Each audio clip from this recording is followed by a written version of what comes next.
It started with an itch, not a metaphor, just a real, annoying itch on my lower leg during the middle of my early shift. I was behind the roaster watching the temperature climb when I reached down to scratch and felt something rough, almost like a cluster of tiny bumps. Weird. My name's Simon. I'm 34 and I live in Portland, Oregon. I've been a barista and coffee roaster for almost 10 years, co-owning a small cafe downtown with my buddy Trent. We're the kind of place that refuses to put pumpkin syrup in lattes and offers 12 different pour-over methods no one really asks for. It's niche. I like it that way. That morning, Imani noticed me scratching. She was steaming oat milk and humming off-key like usual. "Yo, you got fleas or what?" she asked, not even looking up. I chuckled. "Feels like it. It's the spot on my calf. Just started this morning. Could be a spider bite," she said, sliding the drink across the counter. "Or a reaction to detergent or something. Put some tea tree on it. That stuff works for everything." I made a mental note to stop by the co-op on the way home. Imani was usually right about that kind of thing: plants, oils, the weird holistic stuff. By the time I got home around 4, the itching had dulled, but the spot was still red and kinda blotchy. I figured I'd take a closer look once I showered. Our loft was quiet when I walked in. Too quiet. I found Alina in the kitchen, slicing carrots like she was mad at them. The air smelled like garlic and coconut aminos, her go-to base for whatever vegan stir-fry she was improvising that week. "Hey," I said, dropping my keys in the bowl by the door. She glanced up. "Hey." No kiss. No smile. No warmth. It hit like a slap, even though I'd seen it coming for weeks now. I tried to brush it off. "Smells good. Dinner'll be ready in 30. Did you remember the compost?" "Crap. No. Sorry. I forgot it was my turn." Of course, that was the trigger. You always forget.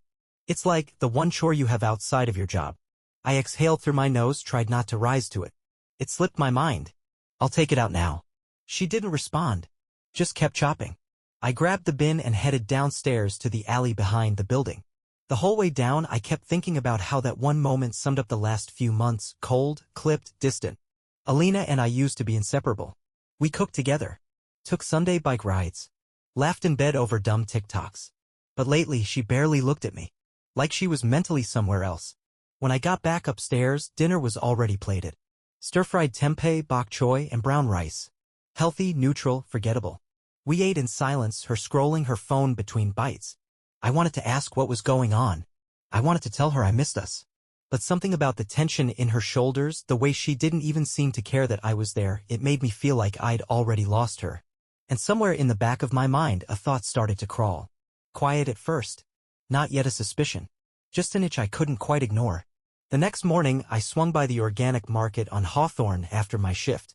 Picked up some calendula cream and a bottle of neem oil because the clerk said it worked for skin inflammation and mystery rashes. Portland hippies swear by that stuff. I try anything once. By the time I got home, the rash was already calming down. The skin still looked blotchy, but it didn't feel as angry. Whatever it was, it hadn't spread. So maybe it was just a bite after all.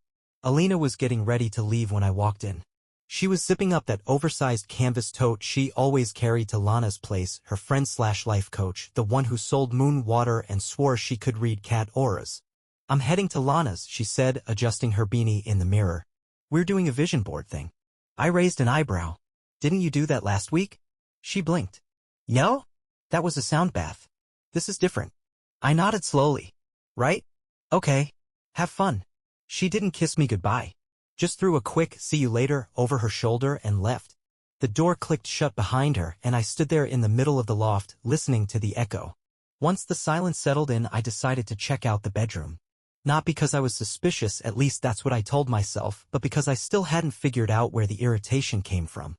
Maybe something crawled into the sheets. Our sleeping area was barely separated from the rest of the loft, a mattress on a low platform near the big warehouse window. The bedding was clean, neatly made. Too neatly made, actually. Alina had been making the bed lately. She never used to care about stuff like that. I got on my knees, pulling the blanket back and running my hand along the edge. Nothing weird. Then I checked under the bed. There were a few dust bunnies, a stray bobby pin, and one of Alina's yoga blocks. But something by the corner caught my eye. Tiny little bugs, 3 of them moving slowly near the edge of my old meditation cushion. At first, I thought they were baby spiders, but when I leaned in, I noticed the pattern. Oval bodies. Faint stripes. Kinda fuzzy. I grabbed an old spice jar from the kitchen and gently scooped one inside. Then I snapped a photo and texted Caleb, my cousin, the bug nerd. Me, yo, what's this? Found it near my cushion. Been itchy lately. He replied 5 minutes later. Caleb, that's a carpet beetle. They nibble on fabric and natural fibers. Could definitely cause skin irritation if you're allergic. Me, great. Are they dangerous? Caleb, not dangerous, just annoying. Usually show up in older furniture or second-hand rugs. Check anything you've bought recently. That's the thing. We hadn't bought anything new in months. Our last major purchase was that woven throw blanket from the artisan market 6 months ago. Besides, I always vacuumed. We weren't messy. So where the hell did they come from? I sat on the edge of the bed, holding the spice jar up to the light, watching the little bug crawl in circles like it had a purpose. Something wasn't adding up. I couldn't shake the feeling that it wasn't just bad luck. That something or someone brought those beetles into our space. It wasn't a full-blown suspicion yet. But it was there. A quiet itch in the back of my mind, worse than the rash. That night, I couldn't sleep. Alina came home around 10, smelling like sage and patchouli. She didn't say much. Just mumbled something about Lana being on a whole new frequency and that she was too drained to talk. Then she disappeared into the bathroom for 20 minutes and came out in one of my old flannels, climbed into bed without a word. She fell asleep quick, or at least faked it well. I lay there staring at the ceiling, thinking about the beetle jar still sitting on the kitchen counter. Sometime past midnight, I got up to get water. The loft was quiet, the kind of quiet that makes every creak in the floor sound suspicious. I stood in the middle of the room for a second, debating. Then I crouched down and pulled Alina's yoga duffel out from under the bed. She always said she took it with her to her private sessions. It had a studio logo stitched on the side, something vague and spiritual with a mandala. I'd never really looked inside. The zipper was slightly open, so I tugged it gently. Inside were a pair of leggings, a wrinkled tank top, and a hand towel that looked like it had been shoved in carelessly. I picked it up, trying to figure out what I was even looking for. That's when I caught the smell. It was faint, but definitely there, not sweat, not essential oils. It was something muskier, like deodorant mixed with cologne. Definitely not anything I'd smelled on her before. Definitely not incense or patchouli. There was also a smear of something waxy across the towel. White and greasy like melted lip balm. I rubbed it between my fingers, then immediately regretted it. I sat back on my heels, heart pounding in my ears. Could she be seeing someone? It felt insane to even consider. But then I started thinking about all the little things that had felt off lately. The shift in her tone. The way she avoided eye contact. The sudden uptick in her late client meetings and healing retreats. The way she locked her phone now. She never used to do that. I knew I should wake her up. Confront her. Just ask straight out, are you cheating on me? But I didn't. Instead, I put the towel back exactly how I found it, zipped the bag up, and slid it back under the bed. If I was wrong, I'd look like a paranoid asshole. But if I was right, I'd need more than just a hunch. So I did what any quietly unraveling man would do. I pulled out a notebook and started a list. Tuesday, client dinner, home at 11:20 p.m.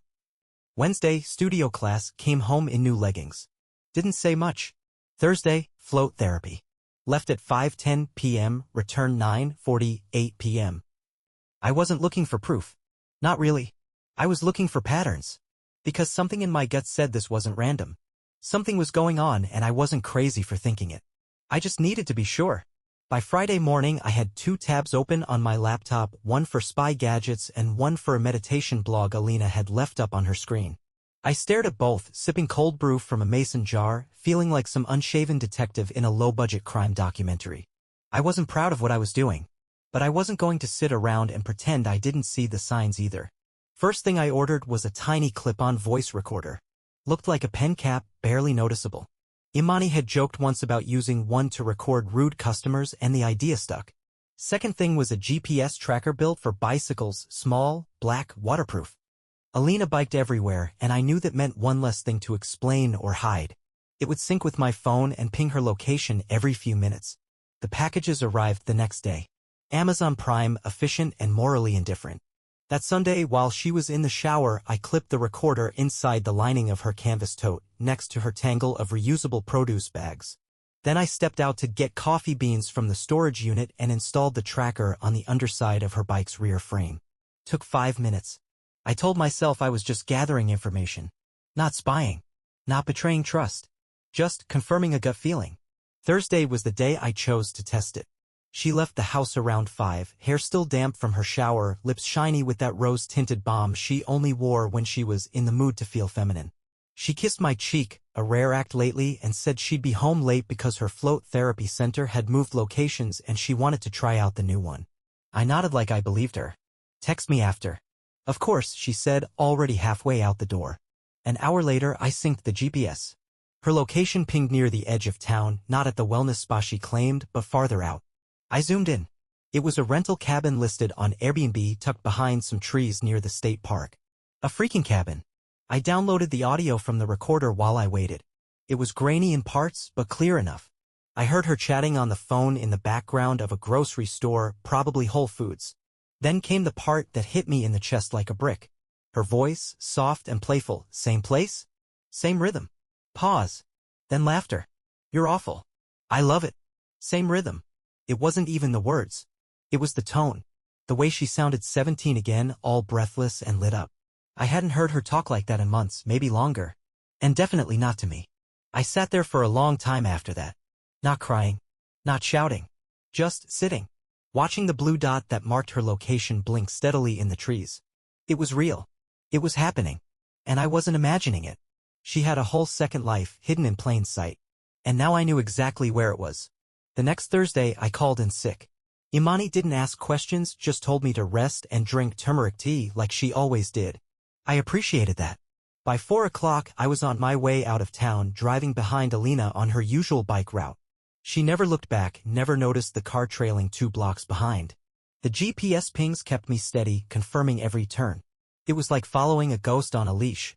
She reached the cabin around 5. It was rustic, all reclaimed wood and overgrown ivy, the kind of place influencers booked for weekend detoxes. I parked a few hundred feet back and hiked the rest through the brush, careful not to snap any branches. I found a spot behind a tree with a clear view of the front door. Alina leaned her bike against the porch and smoothed her hair in the reflection of the cabin window. She looked relaxed. Younger. She even twirled once, like she was prepping for some kind of romantic reveal. And then he appeared. Tall, scruffy, with a half-zipped hoodie and a backpack slung lazily over one shoulder. Damien. I recognized him instantly. He used to play music at the cafe once a month, a quiet guy who mostly stuck to the back booth unless he was on stage. Married. 2 kids. A reputation for being harmless. They kissed. It wasn't rushed or secretive. It was the kind of kiss that said this wasn't the first time or the second. I didn't take a picture. I didn't need to. Instead, I walked back to my car with shaking hands and sat there until I could feel my heartbeat again. Then I pulled up her Facebook, searched Damien, and scrolled until I found what I needed. Rhea Madison, his wife. I'd never met her, but she was hard to miss online. Every other post was about her family, her classroom, she taught 5th grade, or how much she appreciated loyalty. I dialed her number. She answered after 2 rings. Hello? Her voice was calmer than I expected. I took a breath and lowered mine. Hi, Rhea. You don't know me. My name's Simon. I'm the partner of someone your husband is currently with. A pause. Just silence. They're not at the Jazz Lounge, I said softly. They're at a cabin. A rental on Pine Bluff Road. Just thought you should know. Who? He brought wine, I cut in. She brought overnight stuff. You'll find them there if you leave now. She didn't hang up. She just said thank you in a voice that didn't sound like thanks at all. Then the line went dead. I stared out the windshield and waited. Somewhere deep in the trees, 2 people had no idea their world was about to cave in. And I was the one who lit the match. She got there in 23 minutes. I watched the silver Subaru come barreling down the gravel road, dust cloud trailing behind it like smoke from a lit fuse. It skidded slightly as it turned into the driveway, tires grinding the stones with a kind of fury that didn't care who heard. Rhea stepped out before the engine even stopped. No hesitation. Just popped the trunk, grabbed something long and metal, a tire iron or maybe a small hammer, and marched straight toward the cabin door. Her face was unreadable. No screaming, no tears. Just laser focus. I crouched behind a pine tree, heart hammering in my throat. I told myself I was just there to watch. To witness. I didn't want revenge. I wanted truth. But the truth has a way of cracking wide open once it starts to bleed. From my spot, I couldn't hear much. The cabin had thick walls and the windows were shut tight. But I saw the moment it happened. Rhea tried the front door. Locked. She stepped back, gripped the tool in both hands, and swung. Once. Twice. Glass exploded across the porch like fireworks. A jagged hole where the window used to be. Then she reached in, unlocked the door, and vanished inside.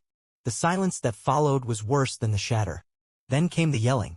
At first it was one voice, Ria's. Sharp. Broken. She was screaming something, but the words were muffled. Next came Damien. His voice cracked with panic, rising and falling like he was trying to reason with a tidal wave. Then Alina joined in. Her scream was high and startled, like a balloon snapping. That was the first time I felt something like guilt. It stabbed low and sharp in my gut. But I didn't move. More crashing followed, something heavy falling, with splintering. Then a loud thud, like furniture being shoved aside. Or someone hitting the floor. Then nothing. Not a single sound for what felt like a full minute. I stood frozen, every muscle tensed, ready to bolt. I couldn't tell if I wanted to run toward the cabin or away from it. Then the front door opened. Ria stepped out. Her hair was wild, tangled with bits of glass. Her sweatshirt was ripped at the shoulder. There was blood on her knuckles, not dripping, but smeared like she'd wiped her hand across something awful. She didn't scream. She didn't cry.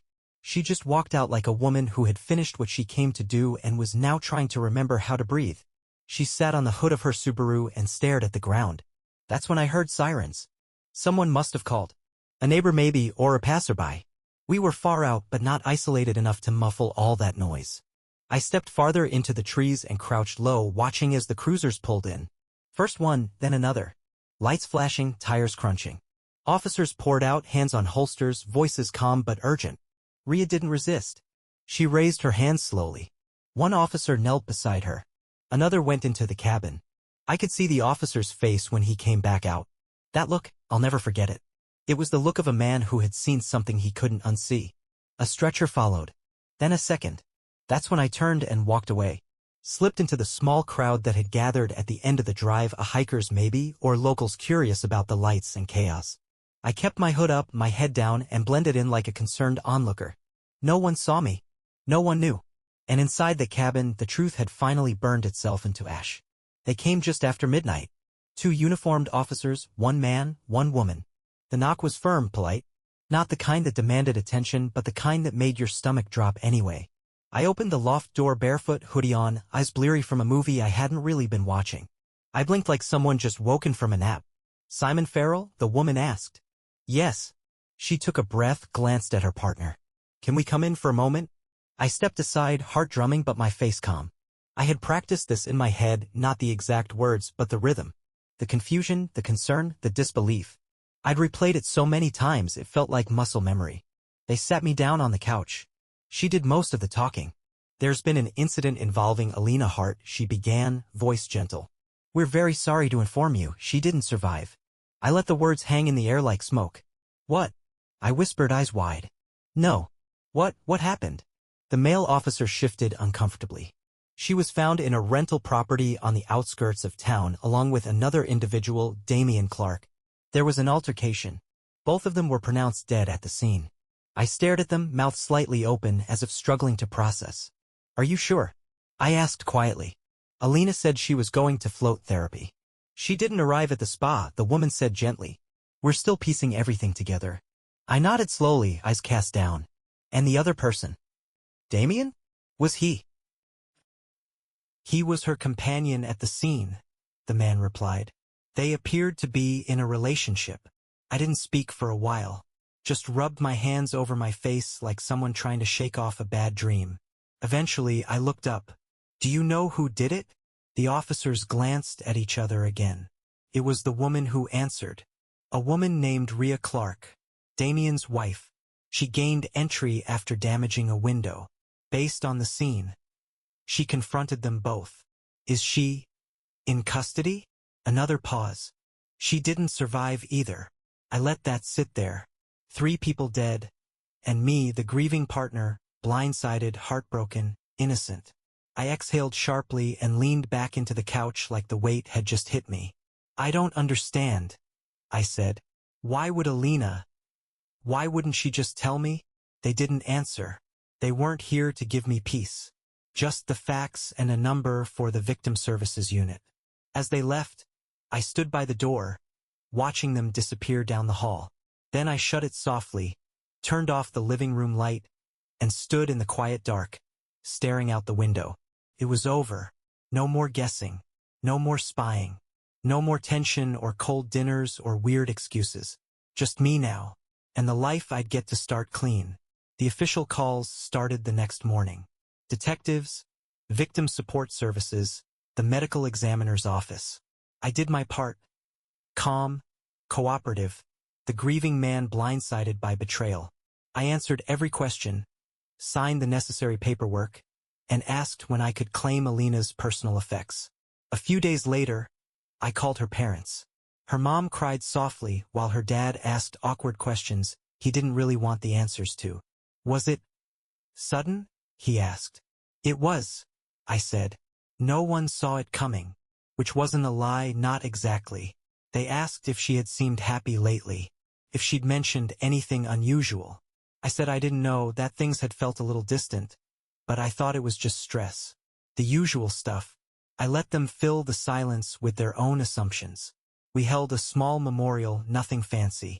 Her family planned most of it, and I showed up in a pressed shirt, said nice things about her creativity and passion, and made sure I didn't stand too close to anyone who might ask real questions.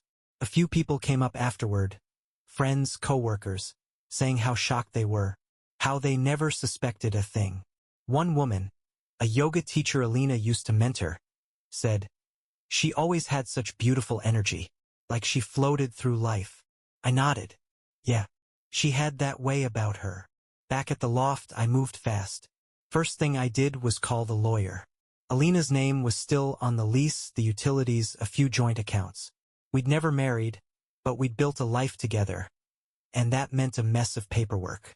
The life insurance policy she'd taken out last year kicked in without question. No suicide clause issues, no delays. I signed, submitted, and waited. 2 weeks later, the deposit hit.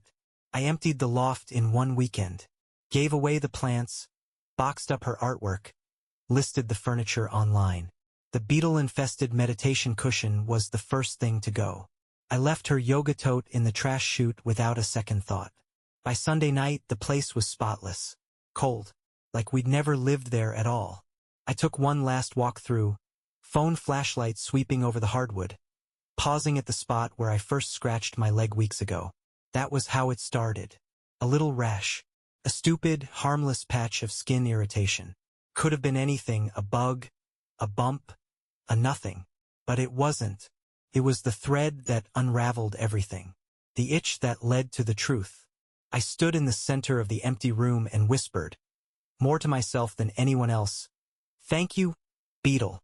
Then I locked the door, dropped the keys in the manager's mailbox, and didn't look back. A week later, I boarded a train heading south. No forwarding address. No plan beyond the next sunrise. Just freedom. And not a single regret.